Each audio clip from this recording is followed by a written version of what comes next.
So on our jumbled agenda, we are next going to the Chief Financial Officer's report. Correct. Okay.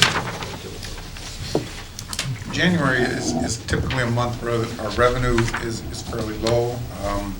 We still do receive some property taxes that come in that were due in the previous year, but we haven't started receiving the next round of property taxes, which are due March 1st. Our total revenue for the month was $456,000. As I noted in the report, $67,000 of that was property taxes that were actually due last year. General state aid this month was $179,000. $120,000 of that was actually recalculations of general state aid from prior years. When people file property tax appeals, it changes the calculation for general state aid in prior years.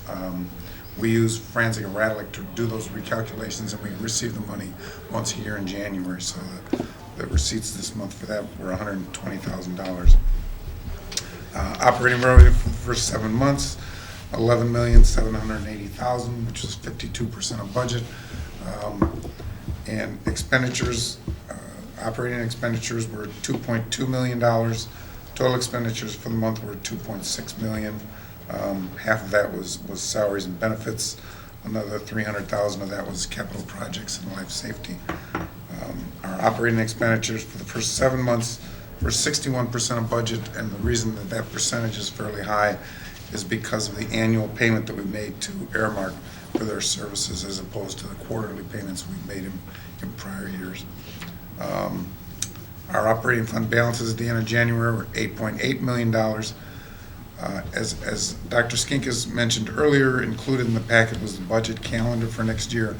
We've started the process now of going out to all the department heads and administrators to get their requests for next year. We've started the process of getting the requests for software and hardware for next year. That information will all come in towards the end of March, and we'll sit down in April and finalize those department budgets. As in previous years, the Finance Advisory Council gets a draft of the budget in May, and the full board gets the tentative budget, the first presentation of it in June, with approval in July, and then obviously the public hearing and the formal adoption in September. Tim, tonight we're talking food service budget. What other remaining budgets still have to come out after that? In the RFPs? RFPs, yeah. We have the I'm mini buses that we have, the extracurricular and athletic transportation, the auditors, vending. I think those are the only ones that are left. Those are the four that are remaining that we have to do this year. Do you want to put a calendar together that could send to the board in either a Friday update, or maybe, why don't we just we could update them at the next board meeting, just when you're having an idea what month you're going to do which. Okay. Yeah, I've started the process on the auditors. I've put together a list of auditing firms that I want to send the request out to. Okay. And that'll happen in probably the next few days. Hey, Tim, I got a couple questions that I want to get out there. And we have on the screen beginning fund balances and then ending fund balances. And then we have operating funds and we have total other funds. But I want to clarify on the operating funds. There is some money sitting in the working cash at the beginning of the year that was part of the capital projects monies, was it not, of the 12 million? That if we had two working cash funds, one that related to operating, one that related to capital improvements, it would be down below in the non-operating area, but because we only have one working cash fund, it's up above in operating, and that's kind of a misnomer, is it not, in that $12 million number?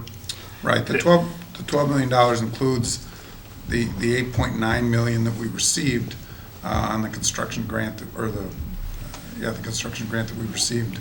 So was the full 8.9 was not in there as of June? No, was not at that point. But there was about a million, almost $1.9 million spent of it, right? So we basically Correct. had about $7 million. So of the 16.9 million of operating fund balance, we really only had about 9 million at the beginning of the year, right? Roughly, I mean, Yes. right, we're budgeting operating funds this year at break even?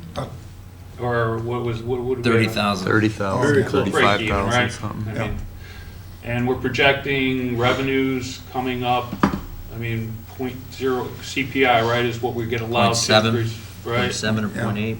So we're talking maybe $14,000-15,000 to fund any increases in expenditures. $15,000 because we're at a break-even budget this year. Correct. So we get additional $15,000 of revenue next year, and we get to share that amongst all of our expenditures. Is that fair to say on operating? Yes. Okay. Tim, how's that working cash go from 12,181 to 6,181? So that's the $6 million for to pay off the rest of the project that was completed this summer? That's the 6 million that's been transferred during the course of this year into the capital projects fund to pay for the expenditures we've had. So it's part of that $6 million of revenue in capital projects, right? Is that, so get moved, so you actually are moving it, but we still have some funds in there. We still have about $1.2 million, $1.9 million still starting Yes. in working capital, right? Working Yeah. cash. That's why it says Right. revenue. So as of now, again, we're showing losses in those education funds, but we think we'll recoup it to break even. So Yes. somebody could Yeah. add the numbers up to realize that Right, we're showing a basically- loss here, but when the tax revenue comes in Yeah, we'll break in the even. next couple of months, then that'll change Okay. those numbers dramatically. All right. And then capital projects, life safety, somebody's seeing balances down below, and debt service, seeing those are balances totaling 6.9 million. Those monies are earmarked for the project we just talked about and for the next phase of a roof, is it not? Yes, the life safety funds, the balance in the life safety fund is from the life safety bonds we issued. That money can only be used on life safety projects. Okay. Same as debt And then- service too. Right, the debt service, that's money that is property tax money that we receive specifically to pay the principal and interest on the debt that we have. Right. And then the final question is in the operating, the state from a strong financial perspective says that you should have a certain balance contingency in case delays in tax collections or some critical thing happens and that bump, and we have a board policy that says 30%. I think, what's our normal operating expenditures in the operating funds? And what percentage what kind of fund balance should we be having in the operating funds? This year, our operating expenditures are about $22 million. We should probably have $6.5 to $7 million in the working cash fund, which is about 30%, About a which is third. what the state recommends. And in all the operating funds, right? Because Yeah. we're not gonna move Right, every right, zero out, yeah. but all the, okay. So somewhere between you said 6.5 to 7 million, somewhere in the range? Thank you. And that's primarily, as you say, because of property taxes. In prior years, even though property taxes, the first installments are due, or the second installment, actually, the final payment that you make for your calendar year is due August 1st. There are years when that's not been due till December 1st. When you have that kind of a delay in receiving the bulk of your revenue, I mean, that can have a significant impact on your. And typically, the state doesn't look favorably on districts who go and start using up those reserve fund balances, right? Correct. All right, thank you. And also, Tim, refresh me too, is when we've had taxes not come until December, we've had a float, working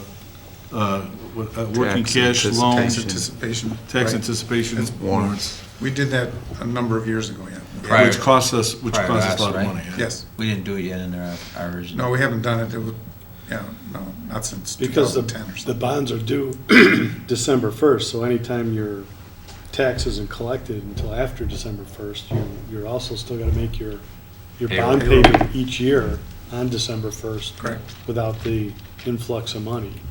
Usually the debt service fund is, money comes in and we don't really see that money, it goes out to pay our debt.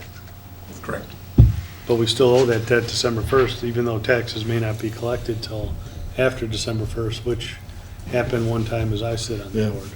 And we're looking at December of 16 to try to refinance those other bonds?